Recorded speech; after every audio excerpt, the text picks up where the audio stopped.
আমার ভাইরা গভীর মনোযোগ লাগান। আজ থেকে বহু বছর আগে মানব জাতির হেদায়েতের জন্য আল্লাহ রাব্বুল আলামিন নাজিল করলেন কোরআন নামক পণ্য। আল্লাহ বলেন, যদি কেউ মানে ঈমানদার হিসেবে হবে গণ্য, কিয়ামতের ময়দানে কোরআনের শাফাতে বান্দাকে জান্নাত দিয়ে করে দিব ধন্য। জোরে কোন সুবহানাল্লাহ। আমার ভাইরা গভীর মনোযোগ লাগান। যে কোরআন শুনলে আল্লাহ পাক জান্নাতের আগুন, আল্লাহ পাক জাহান্নামের আগুনকে পানি করে দিবেন। যে কোরআন শুনলে আল্লাহ পাক জান্নাত দিয়ে জীবনটাকে ধন্য করে দিবেন। বলেন তো এই কোরআন শোনা জানা মানা দরকার আছে না নাই? আরো জোরে জবান খুলে বলেন, আছে না নাই? আমার ভাইরা, আমরা কোরআন শুনবো, কিন্তু প্রত্যেকটা কাজের একটা সিস্টেম আছে। বলেন তো আছে না নাই? আমরা কোরআন শুনবো, কোরআন কিভাবে শুনবো আর কোরআন শুনলে লাভ কি আল্লাহ পাক বলে দিয়েছেন। বান্দা তোমরা গভীর মনোযোগ লাগাও। আল্লাহ রাব্বুল আলামিন বলেন, ওয়া ইযা কুরিয়াল কুরআন ফাসতামিউ লাহু ওয়া আনসিতু লাআল্লাকুম তুরহামুন।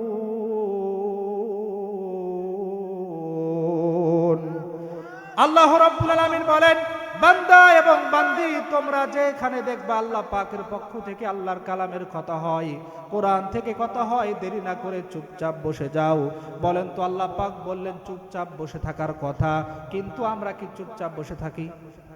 বলেন বসে থাকি। কিন্তু কোরআন শোনার আদব হলো আল্লাহ পাক বলেন, বান্দা ওয়া আনসিতু, তোমরা চুপচাপ বসে যাও আর আল্লাহর কালাম শুনতে থাকো। শুনলে লাভ কি? আল্লাহ পাক বলেন, তোমাদের উপরে নাযালাত আলাইহিমুস সাকিনা, আমি আল্লাহ পাকের পক্ষ থেকে বৃষ্টির আকারে রহমত নাজিল হতে থাকবে। জোরে বলেন সুবহানাল্লাহ। আর জোরে জবান খুলে বলি সুবহানাল্লাহ।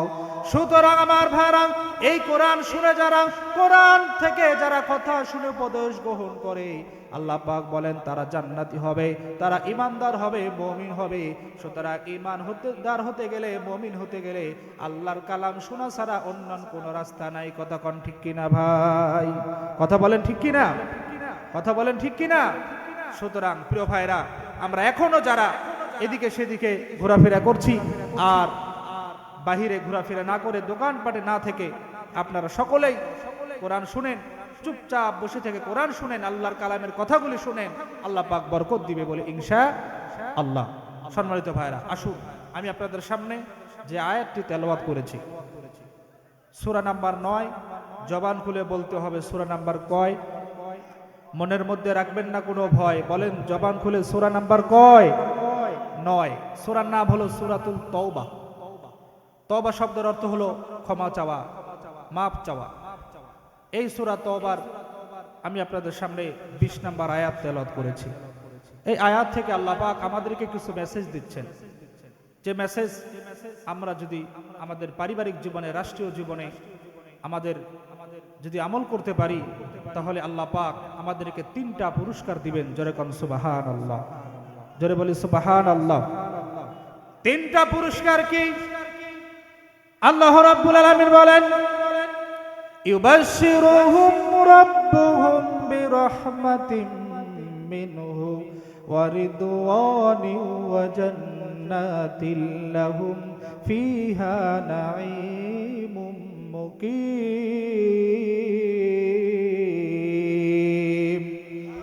আল্লাহ রাব্বুল আলামিন বলেন, আমি আল্লাহ রাব্বুল আলামিন তোমাদের জন্য সুসংবাদ দিচ্ছি।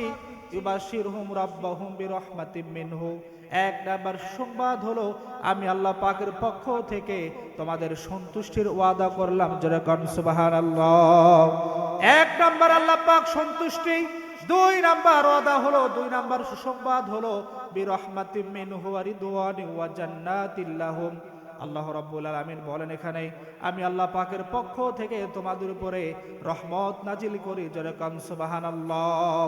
3 নাম্বার সুসংবাদ হলো জান্নাতুল মুকিম, আমি আল্লাহ পাক তোমাদের জন্য জান্নাতুল মুকিম অর্থাৎ উঁচু জান্নাত নাজিল করে দিই। জোরে কোন সুবহানাল্লাহ। বলেন তো এই 3টা জিনিস আমরা আল্লাহ পাকের কাছে চাই কি চাই না? বলেন চাই কি চাই না?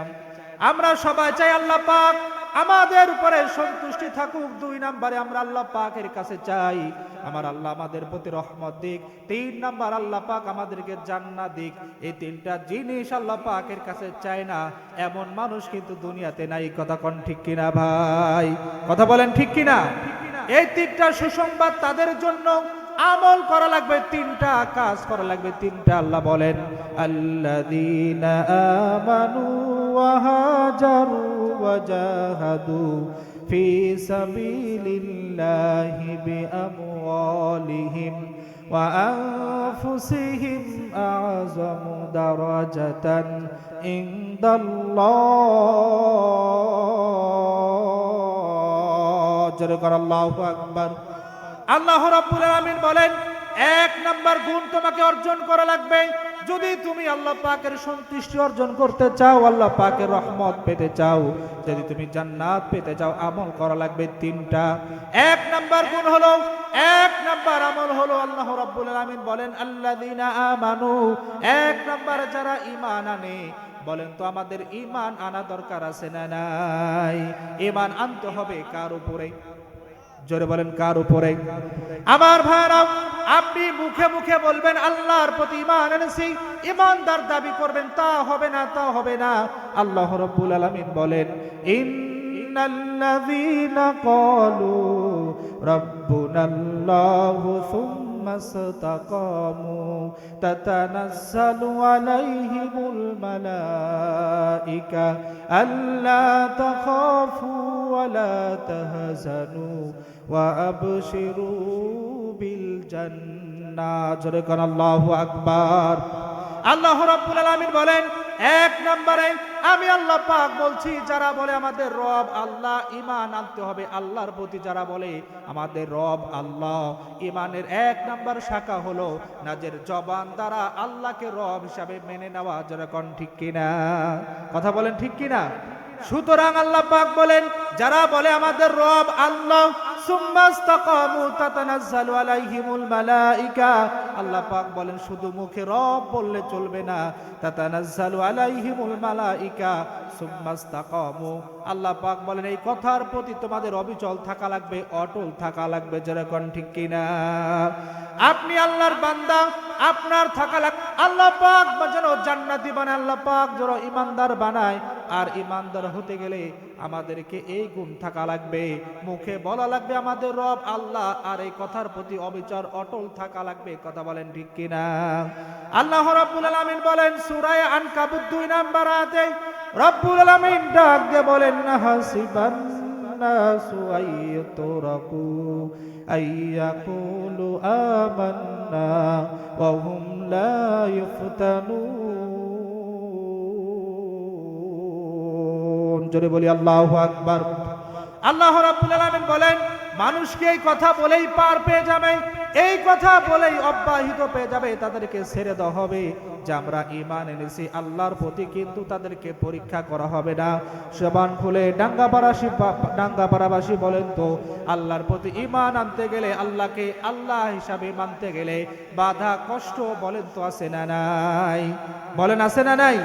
আল্লাহ রাব্বুল আলামিন যুগে যুগে ফেরেশতা, আল্লাহ রাব্বুল আলামিন ফেরেশতাদের মাধ্যমে আল্লাহ পাক ঈমানদারদের ঈমানের পরীক্ষা নিয়েছেন। আল্লাহ পাক সাহাবীদের ঈমানের পরীক্ষা নিয়েছেন। আল্লাহ পাক নবীদের পরীক্ষা নিয়েছেন। বলেন নেন কি নেন নাই? কথা বলেন নিছেন না? ঈমানদারদের ঈমান পরীক্ষা করেছেন। আল্লাহ রাব্বুল আলামিন বলেন বান্দা তোমাদেরকে ঈমান আনলে হবে না, ঈমানের প্রতি অবিচল থাকা লাগবে। বাধা আসলে কষ্ট আসলে ঈমান থেকে দূরে সরে যাবে, এটা হবে না। আমার ভাইরা, যারা ঈমান আনে তাদেরকে আল্লাহ রাব্বুল আলামিন বিভিন্ন ভাবে পরীক্ষা করে। কতক্ষণ ঠিক কিনা? আমার ভাইরা গভীর মনোযোগ লাগান। ঈমানদারদের পরীক্ষা কেমন হয় আর আল্লাহর প্রতি ঈমান আনতে গেলে অবিচল থাকতে গেলে কেমন পরীক্ষা হয়। আর আপনি যদি আল্লাহর প্রতি ঈমান আনতে চান, অবিচল থাকতে চান, আপনার প্রতি পরীক্ষা আসবে। কেমন পরীক্ষা নেবেন?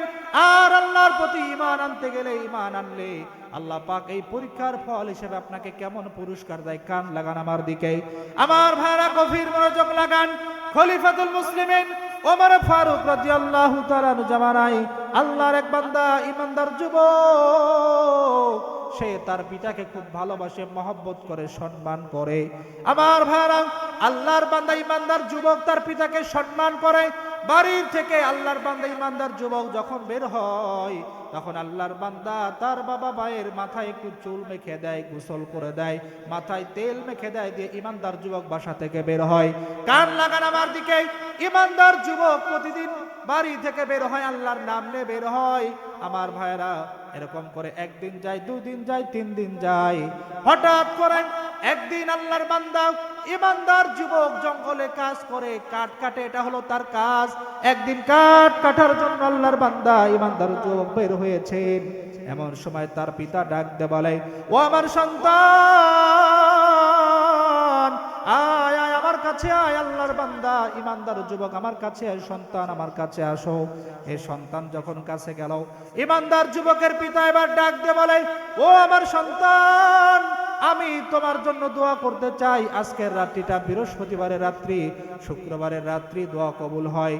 তুমি আমার এমন নেককার সন্তান, তুমি আমার এমন বাধ্যগত সন্তান। আল্লাহর নবীর জবানে শুনেছি, কোন পিতামাতা যদি সন্তানের জন্য দোয়া করে, ওই দোয়া আল্লাহ পাক সাথে সাথে কবুল করে নেয়। জোরে বলেন সুবহানাল্লাহ। আমার ভাইরা, কান লাগান আমার দিকে। ইমানদার যুবক এবার বাড়ি থেকে বের হওয়ার সময় বাবা ডাকলো, কাছে গেল, ডাক দিয়ে বলছে, বাবা তুমি আমার কাছে দোয়া চাও, তোমার কি লাগবে, কোনটা প্রয়োজন তুমি আমার কাছে চাও। প্রয়োজন অনুযায়ী আমি আল্লাহ পাকের কাছে দোয়া করবো, আল্লাহ পাক বরকত দিবে ইনশাআল্লাহ। আমার ভাইরা, ইমানদার যুবক এবার ডাক দিয়ে বলে, ও আমার পিতা, মনে কষ্ট দিবেন না, পাইবেন না ব্যথা। আপনি আল্লাহ পাকের কাছে 2টা জিনিস আমার কাছে চান। জোরে বলেন কয়টা? জোরে বলেন কয়টা?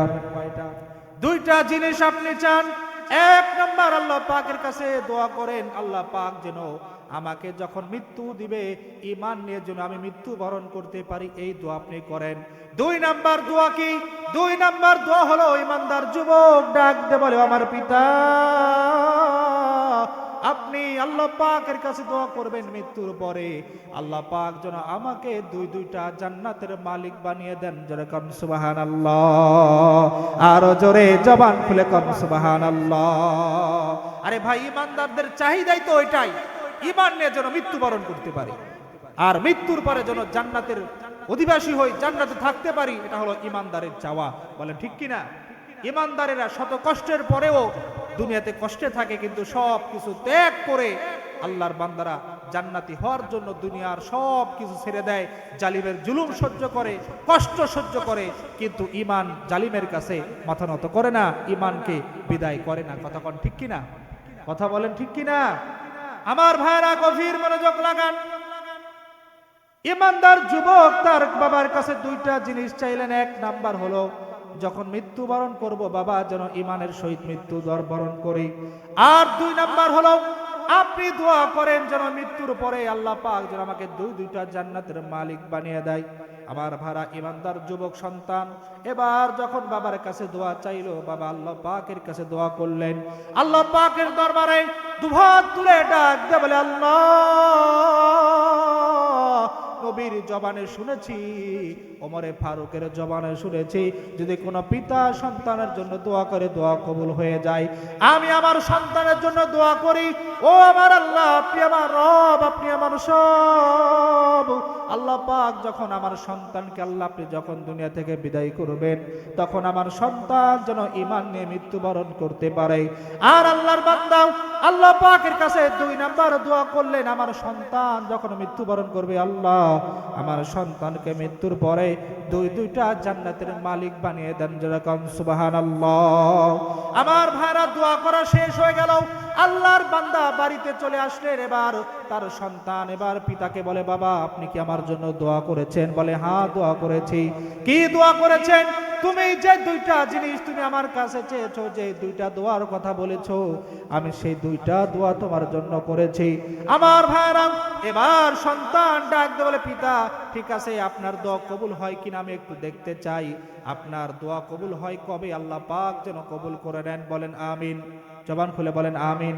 আমার ভাইরা, এইভাবে দিন চলতেছে, 1 দিন যায়, 2 দিন যায়, 3 দিন যায়, এরকম করে চলতেছে। হঠাৎ করে আল্লাহর বান্দা ইমানদার যুবক যখন বাসা থেকে বের হয়েছে একদিন, আমার ভাইরা জঙ্গলের মাঝখান দিয়ে যাচ্ছে। ইমানদার যুবকের কাজ হলো কাঠ কাটার জন্য জঙ্গলে গিয়েছে।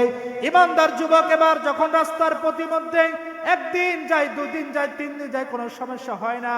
কিন্তু একদিন হঠাৎ করে ইমানদার যুবকের সামনে একটা সুন্দরী যুবিত মহিলা, দেখতে বড় সুন্দর একটা যুবতী মহিলা সামনে দাঁড়িয়েছে। সুন্দরী মহিলা যুবককে ডাকতে বলে, যুবক,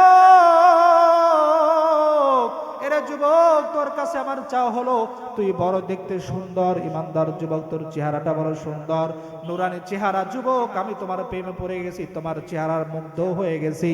এ যুবক, তুমি আমাকে একটু আলাদা সময় দাও, তুমি আমার সাথে একটু ফ্রি সময় কাটাও। ইমানদার যুবক ডাক দে বলে, না গো না, ইন্নী আখাফুল্লাহ রাব্বিল আলামিন। ওরে আল্লাহর বান্দি, কান খুলে শুনে নে বান্দি, আমি দুনিয়ার কোনো মানুষকে ভয় করি না। আমার ভিতরে যার ভয় হসে তিনি হলো আমার আল্লাহ। যেরকম সুবহানাল্লাহ। সুতরাং আমার ভাইরা, ডাঙ্গাপাড়াবাসী কান খুলে শুনে নেন। ইমানদার যুবক সুন্দর মহিলার প্রেমে না পড়ে সুন্দর মহিলাকে ওভারটেক করে বললেন, ইমানদার মহিলা, সুন্দরী মহিলা, তুমি শুনে নাও, আমি ভয় করি আল্লাহকে, সুতরাং তোমার সাথে আলাদা সময় দেওয়ার সময় নাই, ইসলাম এটাকে জায়েজ করে নাই। মহিলা, তুমি দূরে সরে যাও। ইমানদার যুবক ওভারটেক করে চলে গেল। এবার পরের দিন আবার যখন ইমানদার যুবক আবার দ্বিতীয় দিন রাস্তা দিয়ে যখন বাইর হয়েছে, আবার ওই সুন্দরী মহিলা জঙ্গলের মাঝখানে, কেউ নাই, এই রাস্তার প্রতিমধ্যে দাঁড়িয়েছে। ডাক দে বলে, হে যুবক, তুমি আমার কাছে একটু আলাদা সময় দাও, আমার সাথে একটু ফ্রি সময় কাটাও, তুমি আমাকে একটু সময় দাও। যুবক, তোমার প্রেমে পড়ে গেছি, তোমার চেহারার প্রেমে পড়ে গেছি। ইমানদার যুবক আবারও ডাক দে বলে, বান্দি, তুই কান খুলে শুনে নেই, তুই দুনিয়াতে হতে পারিস সুন্দর, কিন্তু আমি ভয় করি আল্লাহকে, ইন্নী আখাফুল্লাহ। সুতরাং মহিলা, তুমি সরে যাও, তোমার সাথে সময় দাও ইসলামকে জায়েজ করে নাই। আবার ভার একদিন গেল, 2 দিন গেল, এবার মহিলাকে সরিয়ে দিয়ে চলে গেল। এবার একদিন গেল, 2 দিন গেল, 3 দিনের দিন ইমানদার যুবক আবার যখন রাস্তা থেকে বের হয়েছে, আবার 3 দিনের দিন, এবার ওই যুবককে আল্লাহর বান্দি বেগানা নারী এই মহিলা আবারও ইমানদার যুবকের রাস্তা ছেড়েছে। আমার ভাইরা, এবার যখন ইমানদার যুবক ডাক দেয় বলে, আবার প্রতিদিনের ন্যায় একই কথা, আমি ভয় করি আল্লাহকে, ইসলাম যেটাকে জায়েজ করে নাই, সুতরাং তোমার সাথে সময় আমি দিতে পারবো না।